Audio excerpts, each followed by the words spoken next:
এইসকল কেণ্ডিডেটেহে এবাৰ ADRE 3.0 এক্সামটো দিব পাৰিব।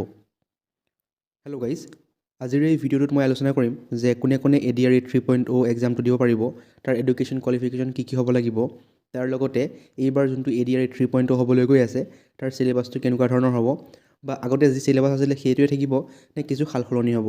গতিকে ভিডিঅ'টো শেষলৈকে চাই থাকিব, আৰু যদিহে চেনেলটো নতুনকৈ আহিছে চেনেলটো ছাবস্ক্ৰাইব কৰি দিব আগলৈ যদি এনেকুৱা ধৰণৰ ভিডিঅ'ছ চাব বিচাৰে। গতিকে আহক আমি ভিডিঅ'টো আৰম্ভ কৰোঁ। প্ৰথমতে আপোনালোকে পেজটো দেখা পাইছে, ইয়াত ধুনীয়াকৈ মেনশ্যন কৰা আছে যে ADRE 2026। যিহেতু এতিয়ালৈকে কোনো ধৰণৰ এডভাৰটাইজমেণ্ট পাব্লিছ কৰা হোৱা নাই, গতিকে অতি সোনকালে এই এডভাৰটাইজমেণ্ট পাব্লিছ হ'ব বুলি শুনি আছোঁ। অৰ্থাৎ আপোনালোকৰ এক্সামটো কণ্ডাক্ট হ'লে ইলেকশ্যনৰ পাছতে কণ্ডাক্ট হ'ব।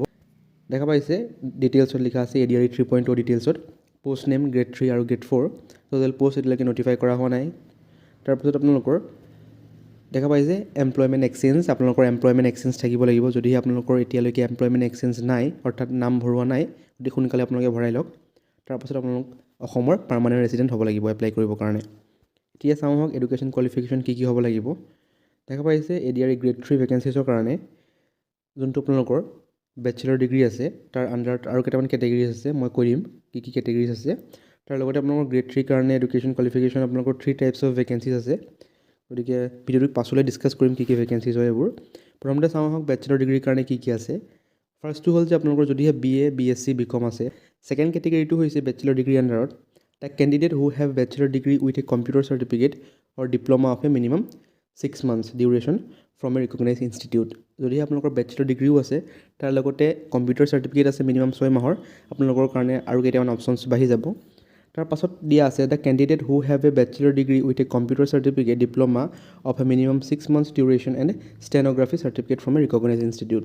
যদিহে আপোনালোকৰ বেচেলৰ ডিগ্ৰী আছে তাৰ লগতে 6 মহীয়া কম্পিউটাৰ চাৰ্টিফিকেট আছে আৰু তাৰ লগত ষ্টেন'গ্ৰাফি চাৰ্টিফিকেটো আছে, তেনেহ'লে আপোনালোকৰ কাৰণে আৰু কেইটামান অপশ্যনছ বাঢ়ি যাব এপ্লাই কৰিবৰ কাৰণে।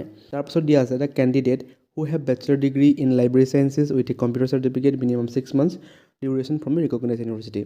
যদি আপোনালোকৰ bachelor degree in library science আছে তাৰ লগতে 6 মহীয়া কম্পিউটাৰ কৰ্চো আছে, তেনেহ'লে আপোনালোকৰ কাৰণে আৰু কেইটামান অপশ্যনছ বাঢ়ি যাব। গতিকে এইকেইটা আছিলে আপোনালোকৰ বেচেলৰ ডিগ্ৰী আণ্ডাৰত আছিলে।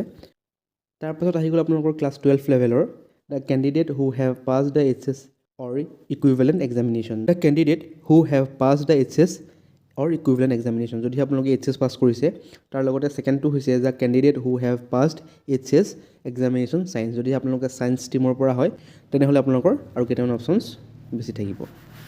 তাৰপাছত আহি গ'ল ক্লাছ 10 লেভেলৰ in HSLC the candidate who have passed HSLC or equivalent examination with a valid LMB driving licence. যদি আপোনালোক মেট্ৰিক পাছ হয় তাৰ লগতে আপোনালোকৰ ভেলিড LMB লাইচেঞ্চ আছে, তেনেহ'লে আপোনালোকে ইলিজিবল হ'ব ড্ৰাইভাৰ পোষ্টত এপ্লাই কৰিবৰ কাৰণে। এইটো আপোনালোকৰ গ্ৰেড 3 আণ্ডাৰতে পৰি যায়। তাৰপিছত আহি গ'ল আপোনালোকৰ গ্ৰেড 4 ভেকেঞ্চিছৰ কাৰণে কি আপোনালোকৰ এডুকেশ্যন কোৱালিফিকেশ্যনছ লাগিব।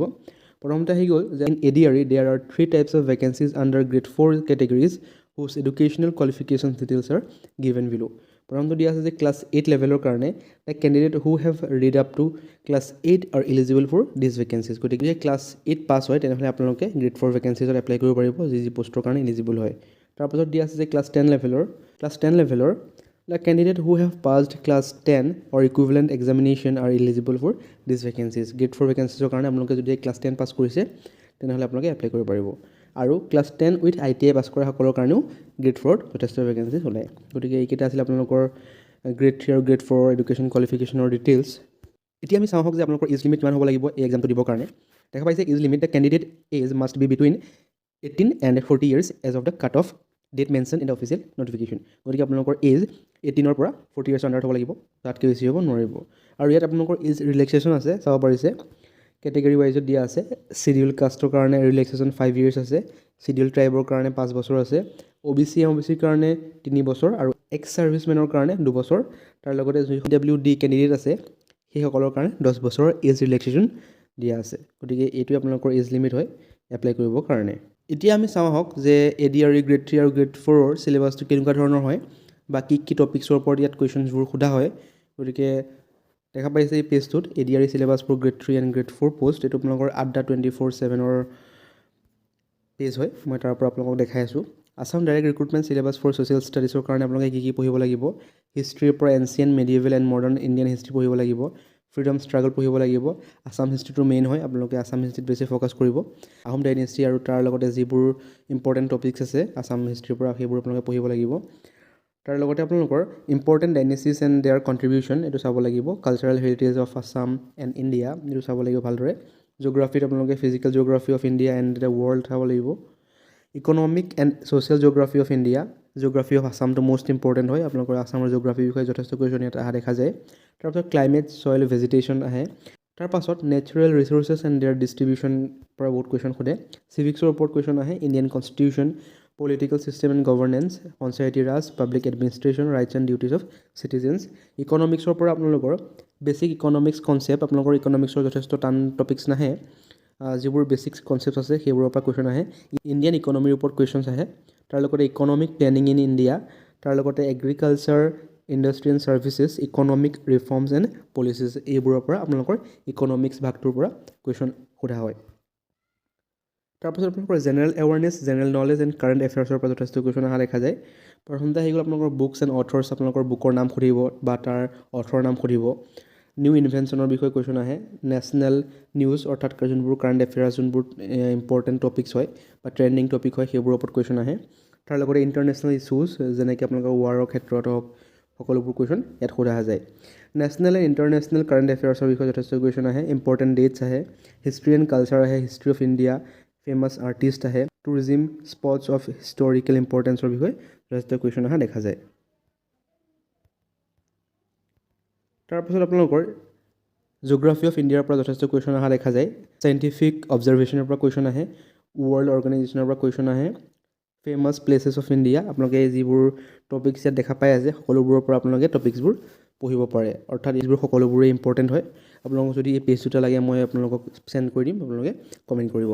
তাৰ লগতে আছাম স্পেচিফিকৰ কি কুৱেশ্যন আহে, নলেজ এবাউট আছাম, তাৰপাছত আছাম হিষ্ট্ৰীৰ পৰা যথেষ্ট কুৱেশ্যন আহে, মই ক'লোৱেই, লিটাৰেচাৰ অফ আছাম, তাৰপাছত আপোনালোকে geography of Assam, current affairs of Assam, Assamese writers আৰু আছামিজ হিৰোজ, এই সকলোবোৰ ইম্পৰ্টেণ্ট টপিক হয়, অৰ্থাৎ মষ্ট ইম্পৰ্টেণ্ট টপিক হয় ADR এক্সামৰ কাৰণে। আছাম স্পেচিফিক যোনবোৰ আপোনালোকৰ আছে, history, geography, literature, Assam writer, Assamese writer, Assamese heroes, current affairs of Assam, গোটেইকেইটা আপোনালোকৰ মষ্ট ইম্পৰ্টেণ্ট টপিক হ'ব।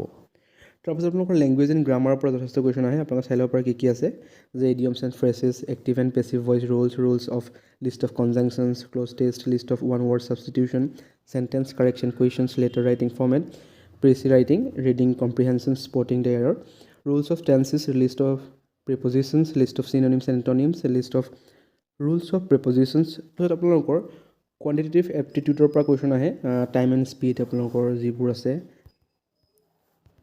আৰু দেখা পাইছে যে সকলোবোৰ ইয়াত থকা যিবোৰ টপিক্স আছে সেইবোৰৰ পৰা আপোনালোকৰ যথেষ্ট কুৱেশ্যন অহা দেখা যায়। তাৰ লগতে আপোনালোকে দেখা পাইছে যে Assam direct recruitment syllabus for ৰিজনিঙৰ কাৰণে এইবোৰ আপোনালোকৰ logical deduction, logical games, essential part, the course of action, matching definitions, number series, analysing arguments, cause and effect, verbal classification, statement and conclusion, এইবোৰৰ পৰা আপোনালোকৰ যথেষ্ট কুৱেশ্যন অহা দেখা যায়। গতিকে আপোনালোকে এইবোৰ টপিকৰ পৰা পঢ়িব পাৰে, যিহেতু এডভাৰটাইজমেণ্ট ওলাবই, আৰু এক্সামটো 2026 লাষ্টৰ ফালে কণ্ডাক্ট কৰা হ'ব যেন লাগি আছে। গতিকে ভিডিঅ'টো যদি ভাল পালে তেনেহ'লে চেনেলটো ছাবস্ক্ৰাইব কৰি দিব, আগলৈ যদি এনেকুৱা ধৰণৰ ADR ৰিলেটেড কণ্টেণ্ট চাব বিচাৰে। Thank U.